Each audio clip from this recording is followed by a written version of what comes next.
let's get to the NFC South. And one that, you know what, guys? I'm going to add this team to our official overs. Sorry if we need to adjust some graphics. I apologize.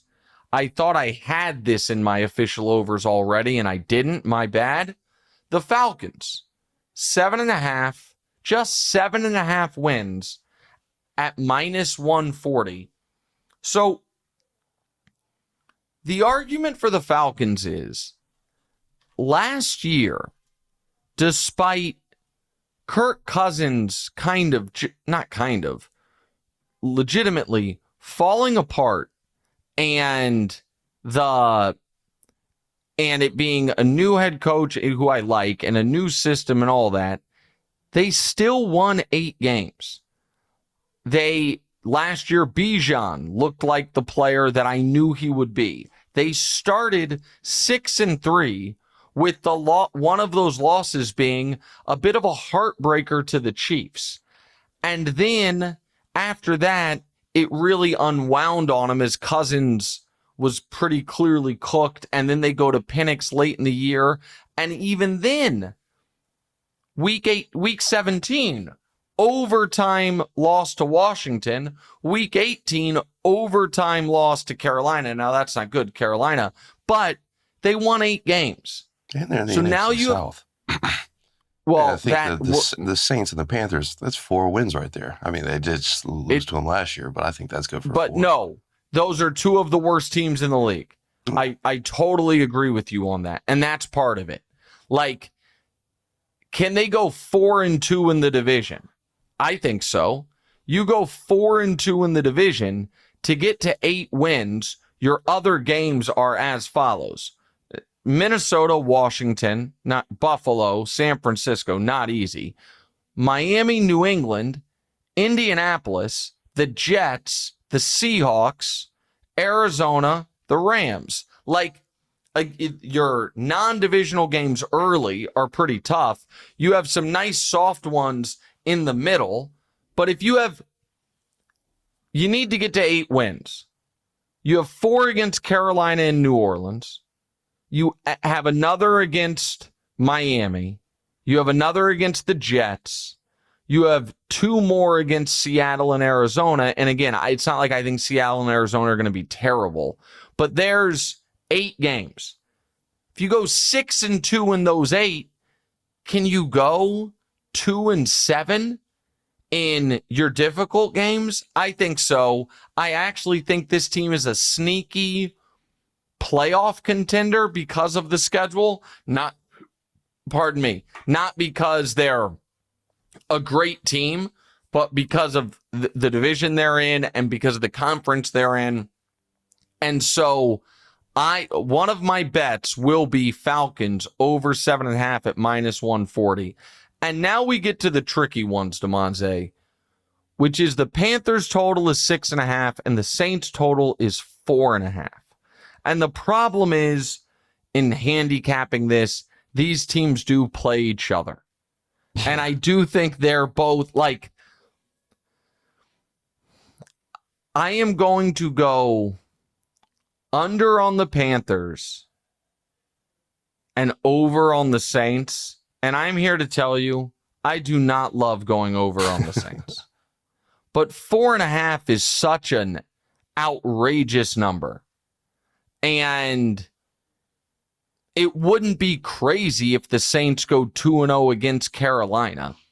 And now all of a sudden you only need 3 more victories on your schedule. I don't believe the Panthers are going to get to 7. So that's an easy under, but I'm not going to bet it. I'm going to have a significant investment on the NFC South, but it is not either of these teams. I know you have a follow-up you want to ask me about the Saints. Yeah. Do you have any interest in them to have the fewest wins in the NFL at +400? No, but it's interesting. Like, I don't think that's a dumb bet, but my answer to that is no. I think that I think there's 3 or 4 teams this year that have a chance to be truly awful. They're one of them, so maybe at plus 400, that I think it's 3 or 4.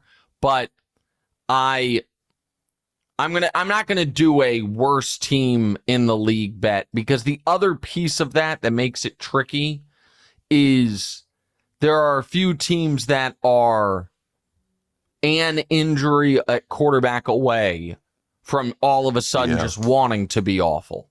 Yeah. And by the way, the Browns exist, and the Colts are plus 1,400. Yeah, on that. I know I'm fading the Colts, but that's worst team. Again, worst team in the league is tough, and also worst team in the league is a bet that you never can lock up.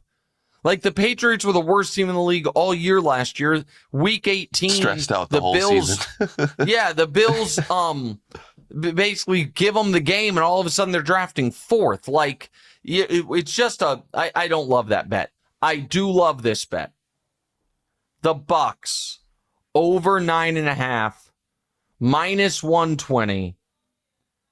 I think Tampa, DeMonze, is gonna win a bunch of games.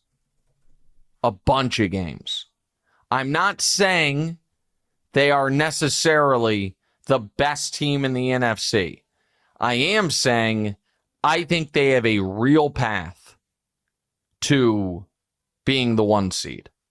Yeah. I mean, they're top 3 easily. I mean, in that division, I feel like. So beat the other 2. Oh, because of the division, they're top 3 in the conference. Not division, conference. I feel like in that conference, they're one of the top 3 teams. I mean, I think they're going to start 3-0 at Atlanta, at the Texans, home for the Jets. And obviously, Texans are a good team. I think Tampa's better. Right. They have a tough stretch of Eagles, Seahawks, Niners, Lions.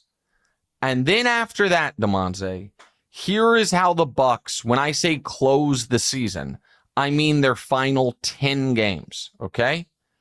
At the Saints, home for the Pats, at the Bills really hard, at the Rams tough, home for the Cardinals, home for the Saints, home for the Falcons, at the Panthers, at the Dolphins when they will have quit, home for the Panthers. Yeah. Like, could the Bucs start 5-2? Or you know what? Could they start 4-3 and finish 12-5? Yeah, absolutely. And so I think the schedule, plus I really like Ibuka, the rookie receiver. Godwin will be back at some point, and they'll have 3 legitimate receivers. I like their running back, Bucky Irving. Tristan Wirfs, I want to make sure I'm right about this. Did he clear the PUP list? He passes his physical, as did Godwin. So they're at least on the active roster. Does that mean they're going to play week 1? Not necessarily, but it does mean they're a bit ahead of schedule. I love the Bucs. I love the schedule. I love Bake Show. Also, Baker, DeMonze. MVP? It's not a terrible pick. I think they're not, because I don't think their defense is going to be great. I know their defense isn't going to be great. So they're going to have to score a bunch.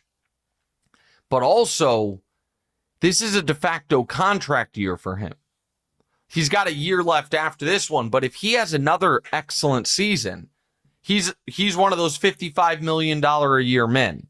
And so I'm all over the Bucs this season, over 9.5. And you might hear more about my feelings on the Bucs later in the pod. Let me put it like that.